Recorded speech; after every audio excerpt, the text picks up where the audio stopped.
আসসালামু আলাইকুম। আজকে আমরা আবার একটি নতুন ফেসবুক কভার ডিজাইন নিয়ে চলে আসলাম। আশা করি এই ডিজাইনটি আপনাদের খুব ভালো লাগবে। তো ডিজাইনটি করতে হলে আমাদেরকে পিক্সেল ল্যাব এবং পিকচার্ট নামে দুটি অ্যাপের প্রয়োজন পড়বে এবং ভিডিও ডেসক্রিপশন বক্স থেকে আপনাকে দুটি ফন্ট এবং একটি পিএলপি ফাইল ডাউনলোড করতে হবে, যেগুলো লিঙ্ক ভিডিও ডেসক্রিপশন বক্সে দেওয়া আছে। তো চলুন চলে যাই মূল টিউটোরিয়ালে।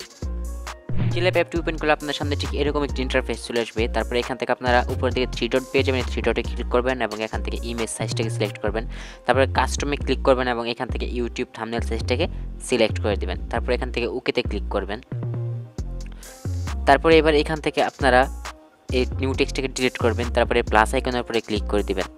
তারপরে প্লাস আইকনের উপরে ক্লিক করে দেওয়ার পরে এখান থেকে আপনারা পেয়েছেন ফ্রম গ্যালারি অপশনে ক্লিক করবেন। তারপরে এখান থেকে আপনারা আপনাদের যে কোনো একটি ফটো সিলেক্ট করে নেবেন। তো প্রথমে আমরা এই ফটোটা সিলেক্ট করব। তারপরে এটাকে আমরা 9:68 রেশিওতে কেটে নেব। তো এখান থেকে আপনারা আপনাদের প্রয়োজন মতো যে কোনো রেশিও অনুযায়ী কেটে নিতে পারেন, ক্রপ করবেন। তারপরে এখান থেকে টিক মার্কে ক্লিক করবেন এবং আমরা ফটোটাকে একটু ছোট করব। তারপরে এখান থেকে আমরা ঠিক এই অংশটাতে বসিয়ে দেব। তো একইভাবে আমরা আমাদের আরও দুটি ফটো এখানে অ্যাড করে নেব।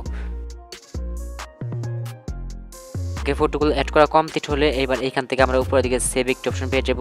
এই সেভ আইকনে ক্লিক করব। তারপরে এখান থেকে সেভ এস ইমেজ, তারপরে এখান থেকে কাস্টমে ক্লিক করে আলট্রাটা সিলেক্ট করব। তারপরে সেভ টু গ্যালারি অপশনে ক্লিক করে এটা আমরা গ্যালারিতে সেভ করে নেব। সার্ট অ্যাপটি ওপেন করলে আমাদের সামনে ঠিক এরকম একটি ইন্টারফেস চলে আসবে। তারপরে এখান থেকে আমরা প্লাস আইকনের উপরে ক্লিক করব। দেন আমরা একটু আগে পিক্সেলab থেকে যে ফটোটি সেভ করেছিলাম সেই ফটোটি সিলেক্ট করে দেব। তারপর আমাদের সামনে ঠিক এরকম একটি ইন্টারফেস চলে আসবে। তারপরে এখান থেকে আমরা প্রথমে স্টিকার যে অপশনটি আছে আমরা স্টিকার অপশনটি সিলেক্ট করব। তারপরে এখান থেকে আমরা একটি সার্চ বার পেয়ে যাবো। এই সার্চ বারে ক্লিক করব। তারপরে এখানে লিখে সার্চ করব রেড শেপ।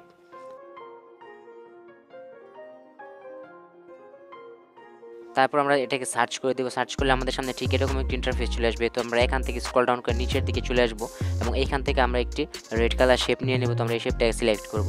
তারপর আমরা শেপটাকে ফুল স্ক্রিন করে দেবো এবং ফুল স্ক্রিন করা কমপ্লিট হলে এখান থেকে আমরা ব্লেন্ড একটি অপশন পেয়ে যাবো। ব্লেন্ড অপশনে ক্লিক করব এবং এখান থেকে আমরা ডার্কেন এই অপশনটা সিলেক্ট করে দিব। তো আমাদের ছবিতে একটি ডার্ক রেড কালার ভাইব চলে আসবে। তারপরে টিক মার্কে ক্লিক করব এবং এইখান থেকে আমরা ডাউনলোড আইকনে ক্লিক করে এটা আমাদের গ্যালারিতে সেভ করে নেব। আবারও পিক্সেলab অ্যাপটি ওপেন করব। তারপরে উপর থেকে 3 ডট অপশনে ক্লিক করব এবং এখান থেকে open.plp ফাইলে অপশনে ক্লিক করব। তারপরে এখান থেকে .plp অপশনে ক্লিক করব। তারপরে এখান থেকে আমরা ডাউনলোড করা পিএলপি দেখতে পাবো। আমরা এই পিএলপির উপরে ক্লিক করে দেব। তারপরে এখান থেকে ওপেন অ্যান্ড অ্যাড এটাতে ক্লিক করব। তারপরে এখান থেকে আমরা ব্যাক করব। তো দেখতেই পাচ্ছেন এখানে কিন্তু আমাদের পিএলপি ফাইলটি অ্যাড করা হয়ে গেছে। তারপরে এখান থেকে এবার আমরা এই লেয়ার আইকনে ক্লিক করব। লেয়ার আইকনে ক্লিক করে এখান থেকে কিন্তু আমরা আমাদের সব কিছুকে কাস্টমাইজ করে নিতে পারবো।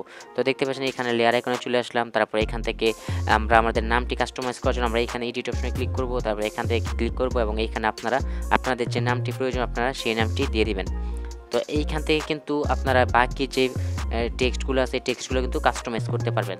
তাই এখন আমরা ফটোটাকে রিমুভ করার জন্য আমরা এই আইকনে ক্লিক করব। তারপরে এখান থেকে ফ্রম গ্যালারি অপশনে ক্লিক করব এবং এখান থেকে আমরা একটু আগে পিকচার থেকে যে ফটোটি সেভ করেছিলাম সেই ফটোটি সিলেক্ট করে দেব এবং এখান থেকে আমরা টিক মার্কে ক্লিক করে দিলে এখানে কিন্তু আমাদের ফটোটি চলে আসছে, দেখতেই পাচ্ছেন। তারপর এখান থেকে সেভ আইকনে ক্লিক করব এবং এখান থেকে আমরা আলট্রা সিলেক্ট করে সেভ টু গ্যালারি অপশনে ক্লিক করে এটা আমাদের গ্যালারিতে সেভ করে নেব। ব্যাস আমাদের কাজ কমপ্লিট।